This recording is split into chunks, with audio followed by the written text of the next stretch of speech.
Hello everyone and Happy New Year. Another year has come and gone and you know what that means. It's time for a New Year resolution. Some people might take up new hobbies, hit the gym more often, or spend more time playing games. I, however, set my sight on a different kind of challenge, tackling that massive backlog of games in my Steam library. That is why I'm kicking off this brand new series where I'll spin the wheel and decide which game I'll play and finish first. The rules are simple. There are 129 games on the list and I must play and complete each one. Only games I've never touched or played for less than 10 hours are eligible. Proof of my playtime will be shown before and after completing each game.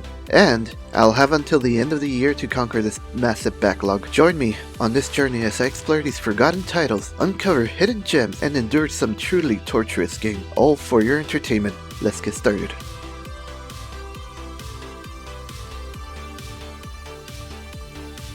And the first game for this series is Vanquish.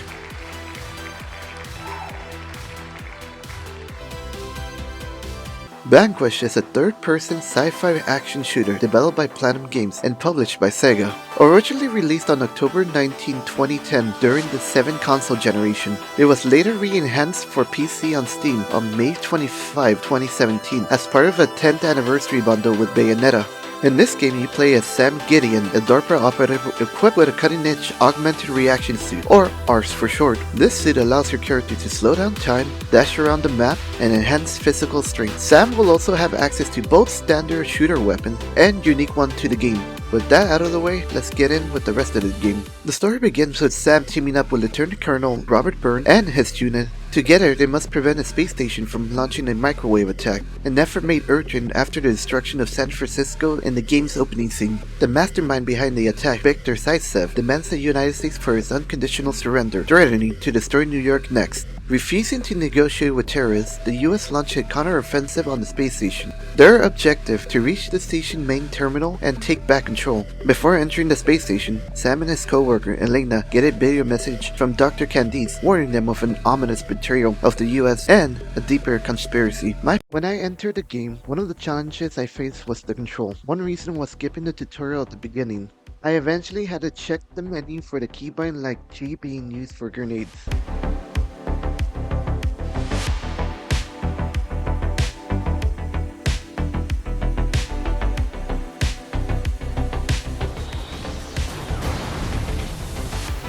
Nope, nope, nope, nope, nope, nope.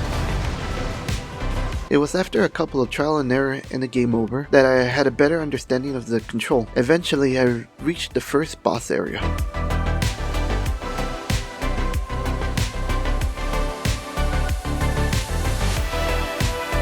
Imitating at first, the game will show several weak points to shoot at. Having the high ground, I slowly brought down his health. Believed to be defeated, the boss shoots a barrage of missiles, and it's time to prepare for phase 2. Like the first phase, the boss has the same weak point in different locations, but there's a dilemma. My main weapon is low on ammo, and at the time, I went to the previous level without scavenging ammo until it was too late. After a slight panic and eventually finding some ammo, I managed to bring down the boss's health down to initiate the QTE to finish the fight.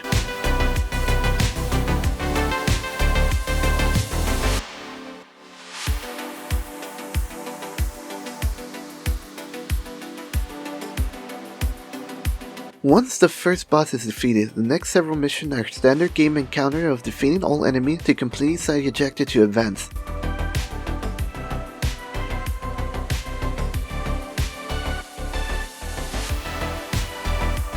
This loop repeats for a while until a new elite enemy appears. Thinking at the time it shouldn't be any harder, I get insta-killed.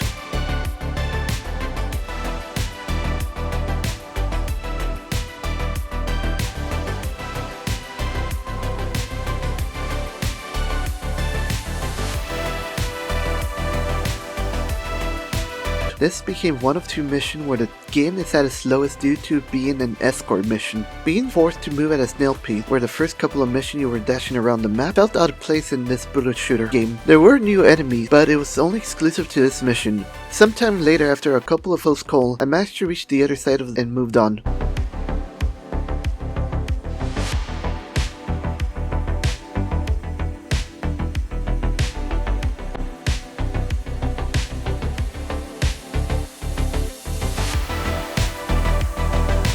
Once out of the tunnel, we return to the usual game loop, but it was preferable to being stuck in the tunnel. More wave comes in, and the APC that the game had us defend is easily destroyed. Being demoralized for a bit and clearing out the wave.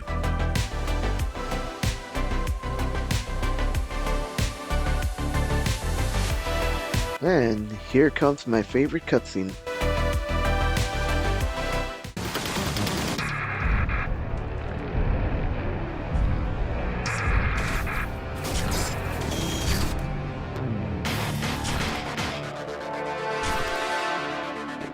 Lights out.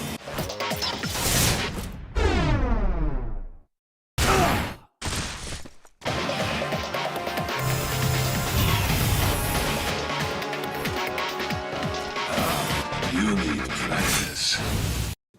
It is at this point that the game begins to pick up, as the final boss for Act 1, Victor Saisev, decided not to wait until the end of the game to face you. While he is more mobile than the player, the arc suit still gives me enough time to react to his attack.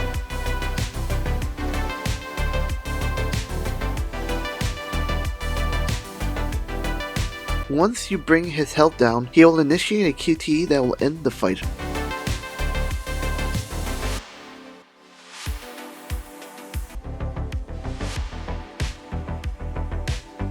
And after taking a long elevator trip,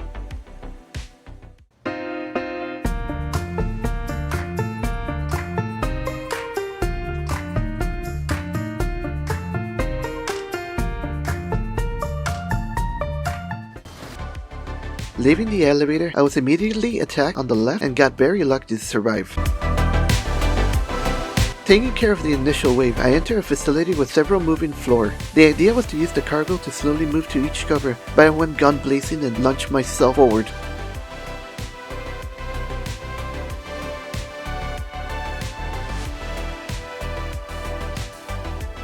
Luckily, I managed to make my way to the other side and clearing out the wave.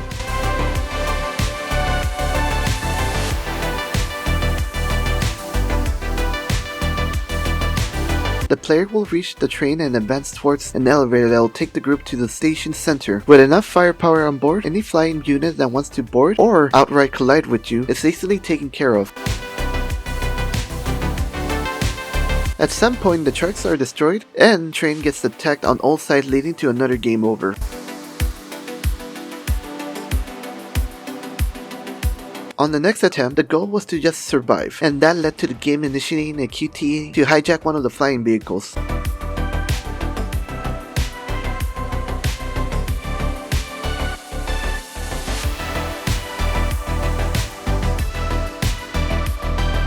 Once on board the flying vehicle, more cutscenes are played out, and we are sent to link up with another squad. After arriving at the location, the first boss makes his return, but now there are two of them to fight.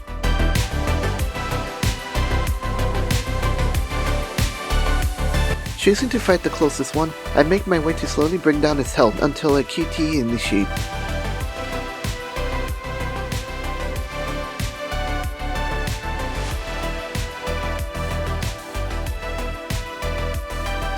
And that ends the first boss. I then make my way to do the same for the second boss, and after initiating another amazing QTE, I easily finish the fight.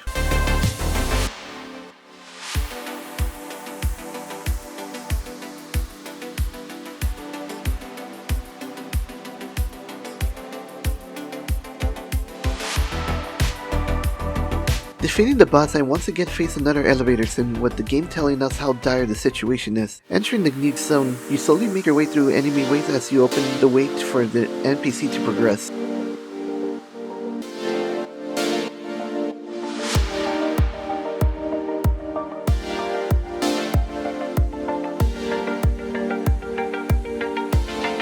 After some game over and perseverance, I finally made my way to the top. There, a giant tower stands in the way to reaching the middle section of the station, and the final boss for the act. Now making it easy, the tower will try to stop the player by shooting its laser, summoning waves of enemies and elite robots. Surviving each wave and slowly bringing down his health, the tower is destroyed and we reach the end of Act 2. Starting Act 3, the game forces the group to return to the ground as staying in the air is too risky. We enter what appears to be the commercial and residential area of the station. The group links up with another unit to help clear out the waves of robots until we reach a drawbridge. A couple of more skirmish later, and finally trying out the other weapon, we make it across the bridge.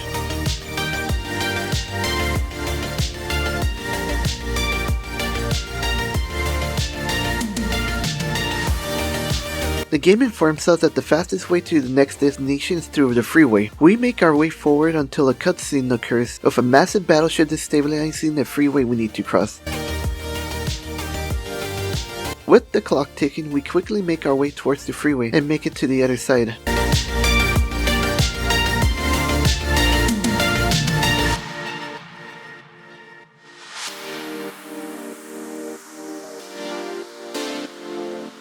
We enter the monorail where the second slowest section of the game starts, a stealth section. In this stealth portion, the game requires the player to shoot hold the searchlight, easy enough at first until the flying unit begins to move closer to you. Missing my chance to take them out earlier, then sound the alarm. This eventually leads to the monorail getting destroyed and having to do this section again.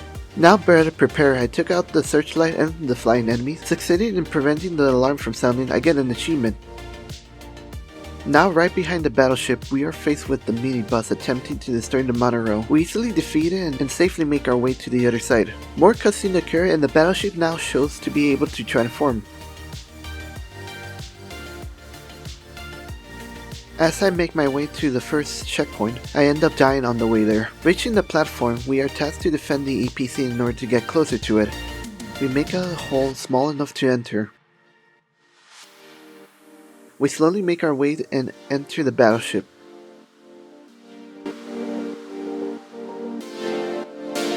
Once inside, I slowly make my way up to the top where the power sword can be disabled.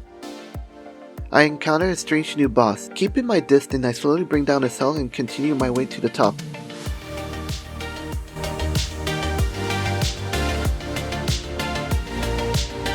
Outside again, I slowly make my way towards the top, where I kid you not did not know where to proceed.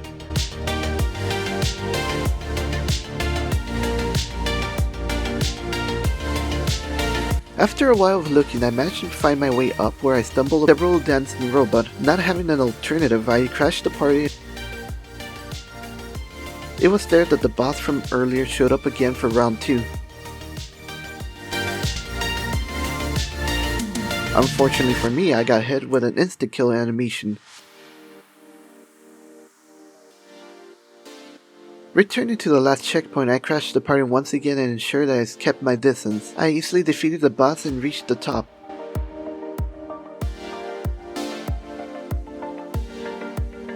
Several cutscenes later, I unplug the giant cord and make my escape, ending Act 3.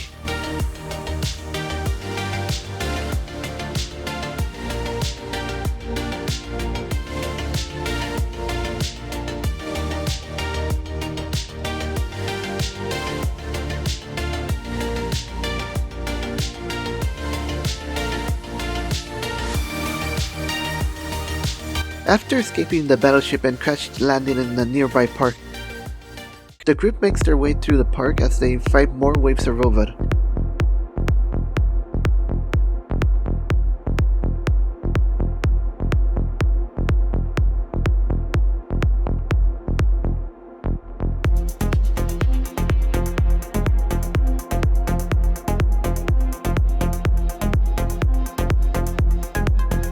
Making our way to the elevator, Burton gave the order to close the door and leave some of his men behind.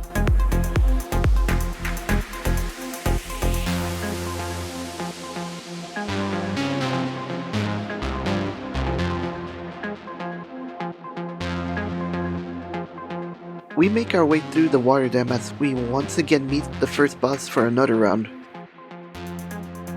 Now more aggressive, he proves to be more of a challenge to beat.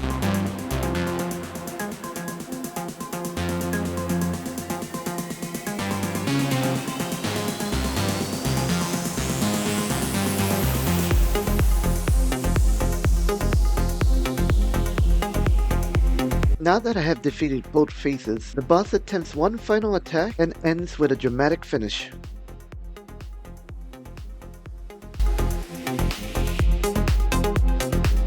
Leaving the area, the group takes a route to the industrial district as we face more enemy trying to stop our advances. Once we reach the heart of the industrial section, we are faced with more of the same waves of robot until a new enemy appears. Sam, making fun of the new enemy, took it very personally and led me to getting the game over. In the following attempt, I returned the favor and easily crushed him. Once defeated, he caused several chain reaction that blew a massive hole in the space station. The group is instructed to enter the underground shelter. There, we were also informed of a nearby terminal that will allow a section of the station to be closed off. We make our way to the terminal, with more of the same robot blocking the way and a returning boss. Once inside, we see the other soldiers still outside, but Byrne raised his weapon at us and initiated the lockdown, reminding us of the stake of the mission.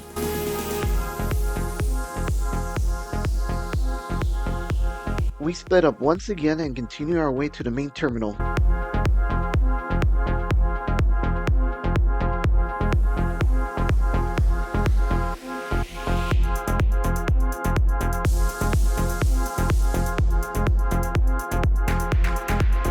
Several more skirmish later, we finally reach the main terminal where we meet Professor Candides. Just as he's gonna make his big revelation on the traitor, he is taken out by Burns. Major Byrne declared his intent to use the space station for ulterior motive. The game initiated another boss fight. Once allied, Major Byrne and some of his men begins to attack me. Getting careless at this stage of the game, he took the opportunity to take a jab at me and caused me to get another game over. On my second attempt, I easily backed him up to a corner as I slowly bring down his ridiculous amount of health.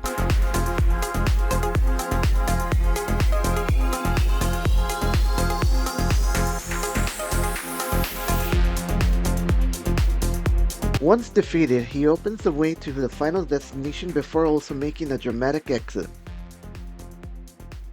Given one last opportunity to change equipment, we continue forward and are met with Icev, but now there are two of them to fight against. Using all your arsenal, you start working on bringing down their health bar until a QTE allows us to defeat one of them.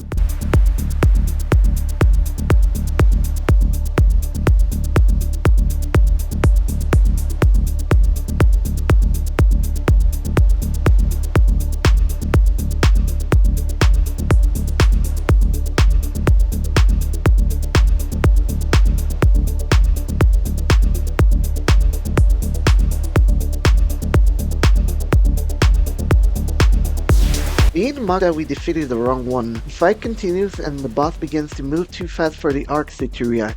Having no other choice, you ask the Elena to remove the limiter to be given another chance to react to his attack.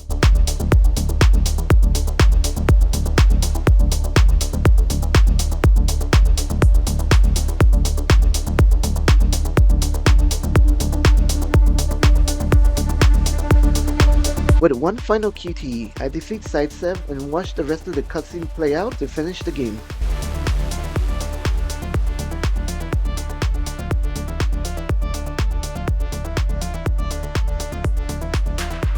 Hello everyone, now that I finished playing Vanquish, I'd like to share some final thought on the game. While I generally gravitate towards games with strong narratives, I had a blast with this over-the-top action experience. The gameplay was intense, fast-paced, and packed with memorable moments. That said, I do have a few criticisms. The biggest one is the lack of enemy variety. While the core gameplay loop was enjoyable, it started to feel repetitive, as many of the enemy I encountered early on were still present at the end of the game. Another issue I had was the sheer number of cutscenes. It felt like half the playtime was spent watching cutscenes, leaving only the other half for actual gameplay. Overall, Vanquish delivered a fun and adrenaline-filled ride, and I'm glad this was the first in the series to play. I want to thank you for watching this video, and I hope you come back for the next game in the series.